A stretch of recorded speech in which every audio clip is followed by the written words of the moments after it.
All right. Hello, Atlanta. This is Allen Devlin with Atlanta News First. Thank you for joining me here at the First Alert Desk. We're going to jump right into it tonight, talk about some of our top stories, or top story, I should say, because I really want to take the next several minutes here and focus on what has been our top story this evening, yesterday, through the weekend, all the way back to Friday of last week. And you probably know exactly where I'm going with this. This La Vista Walk fire has been something that has captivated our headlines and Atlanta's attention for the last several days because of the scope of the damage and the flames that was left behind on this massive apartment complex. I want to jump right into what we know now because things are continuing to change by the minute, by the second. Firstly, we've got this drone video that's going to pan up over the apartment complex shot by our photographer, Eric Hurst. There he is flying the drone. That is the building, or at least what is left of it. And I'm telling you right now, unfortunately, it isn't much. So fire rescue and police tell us that this was a 3-alarm fire that started up around 10:36 on Friday. You can see the roof, the building, the entire building there is gone.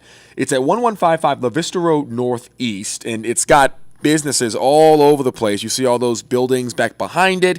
It's got retail on the first floor, all of it devastated. The building itself is at risk of collapsing because of how bad that fire was. So the blaze started on the roof, and police say that it might have been caused by fireworks that were being set off on the rooftop there. There is no roof left, as you can see. So many people in all of these buildings, all of these apartments. If you didn't get hit directly with the fire, then you likely got hit with the smoke damage or the water damage or whatever is left behind from trying to put out something of this magnitude. 2 people actually were arrested in connection to this fire. I want to put them up on the screen right now. This is the first of those 2 people who was arrested for, again, those fireworks that police say were possibly the start of the fire. Robert Stokes and then Charnel Gunn are the 2. This is Robert, who's been arrested. He's charged with first-degree criminal damage, and then Charnel Gunn is the second, also charged with first-degree criminal damage. Those 2 right now in jail in regards to this fire. Thankfully, nobody was killed in this fire, which is really, really important and honestly impressive if you look at the damage left behind, because for them to be able to get in, get everybody out, and then knock down those flames as quickly as they did, a phenomenal job by our first responders.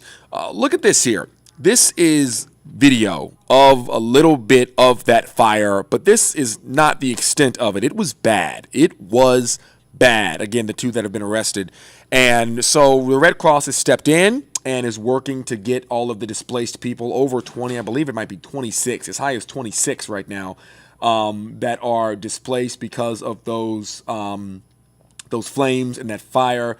Non-life-threatening injuries around, but 1 cat actually did die in the fire, which is never good. They are slowly letting people into the building at this hour to let them collect their stuff. Anybody that necessarily doesn't have significant damage to their unit, any places that are stable, because the building is actually at risk of collapsing, as I said, because of how much damage it was. And they are watching it very closely, like hour by hour, minute by minute, to ensure that it doesn't actually fall. We've got crews out there right now keeping an eye on it. They're doing all of this very safely and securely as people go in, get their stuff, and come out. It's a good time to, brush up on your specific renter's insurance, because this is something you don't really know is going to happen until it happens. And then by the time it happens, it's too late. It's too late for you to actually start planning on what to do in the event of a tragedy like this, which is why preparation is so key. And I'm going to click over here, click on that. There we go. And so a reminder to all of you guys to brush up on your apartment insurance, your renter's insurance, see what you've got. $100,000 in coverage is what a lot of apartments require nowadays. That's personal liability, that's personal items, that's health, that's hotel, that's rental cars, whatever it is. Make sure you have all of that stuff, because if you don't, you're going to end up with some of the people here today at La Vista who are scrambling to figure out what they want to do with their lives, because everything they owned, everything they had, everything they knew went up in flames on Friday. But again, the most important thing here was that there was no loss of life. Bridget Spencer was one of our first crews out there on the scene for us that Friday and that Saturday morning. She's got more of what people in the area, the actual people affected, are saying about this mess. Joseph Bambino has a passion for cooking up a hot breakfast for all who walk through the doors of his restaurant.